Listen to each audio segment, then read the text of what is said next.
If you're at all interested in learning how to code, then odds are you've probably come across 1 or 2 or 10 million Facebook ads of an instructor offering you the ability to learn how to code from an online course that they are offering as a product. Now, while they promise potential students the ability to code in no time, far too often these students who take these courses fall short of their goals in learning how to program simply because it becomes too difficult, it requires too big of a time commitment, there's some other challenge or obstacle that they didn't plan on having to overcome when they signed up for the course initially. As a result, in this video, I want to discuss 5 different areas that I see aspiring programmers fall short on their journey of learning how to code so that you guys can avoid making the same mistakes and understand just exactly the commitment that is required for learning such a vital and potentially life-changing skill set. If you guys find this video helpful, be sure to like and subscribe. For now, let's get to point number 1.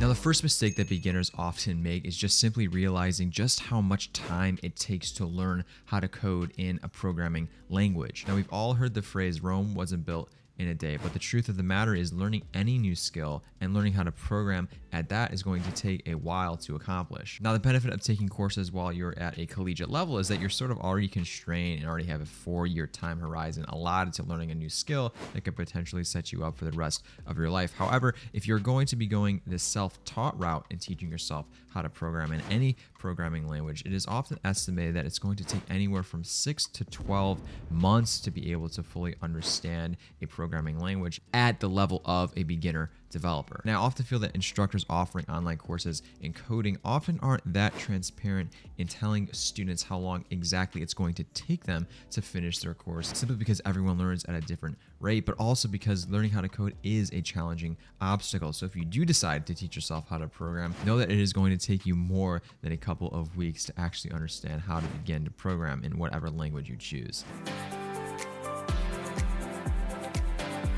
Now, the second mistake that new programmers make, and I myself was guilty of this as well, is that they spend too much time watching YouTube videos, reading books, taking online courses, and not enough time applying their newly acquired knowledge to projects. You see, while it does sound cliche, failure often is the best teacher, and I know that in my own personal coding experience, the most knowledge that I have gained has been trying to often debug, or rather fix, a program that broke when I was trying to build something for a project that I was working on. A lot of times boot camps are constructed to just walk you down a straight narrow hallway whereby you just simply complete lesson after lesson, not really having to overcome, or rather not really being forced to overcome, any meaningful obstacle. As a result, I would encourage any new beginner programmer to start applying their newly acquired knowledge to projects as soon as humanly possible.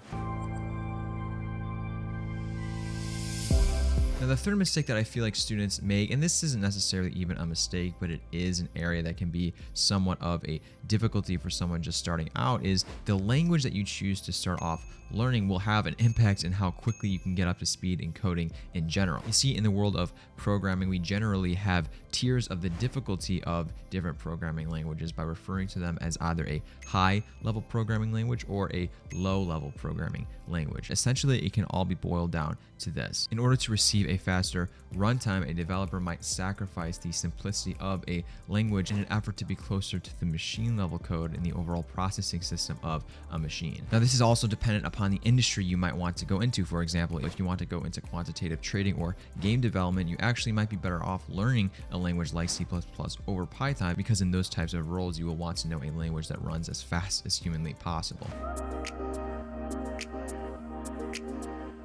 Now, the fourth area where students often struggle is just simply in the area of discipline and focus. Having to carve out time every single day, including weekends, in order to be able to learn and master a programming language is no easy feat and requires no small amount of dedication and consistency. And just like any skill, practice makes perfect, right? Repetition brings mastery. I often don't hear it preached enough that this is a requirement for anyone who desires to learn any programming language whatsoever. You see, if you fail to make this a priority in your life, then the odds are going to be pretty low that you're going to schedule any time to be able to learn something new or practice the coding language that you're currently learning. As a result, this is just going to stunt your learning curve and often push back that time that it's going to take you to really get up to speed on a programming language further and further back.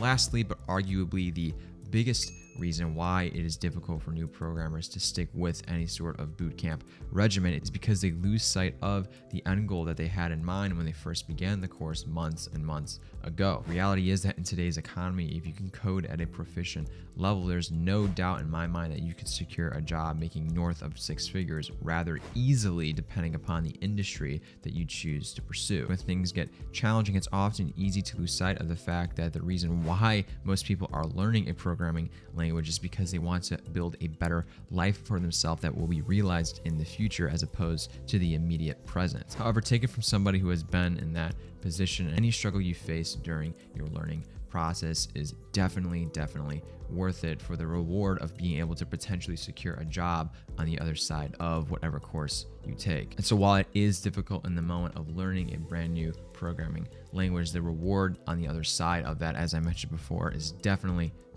worth it. Well, there you have it, everybody. 5 areas that I see new programmers struggle when they are just beginning their journey of learning how to code. Even more than that, I would argue that these are 5 reasons most new programmers quit shortly after they begin a new bootcamp or coding course program and fall short of their goals of learning how to code in general. If you guys found this video useful, like and subscribe. Comment down below what are some struggles you have faced or have faced in the past when you were first learning how to code. Thank you guys so much for watching, and I'll catch you in the next one.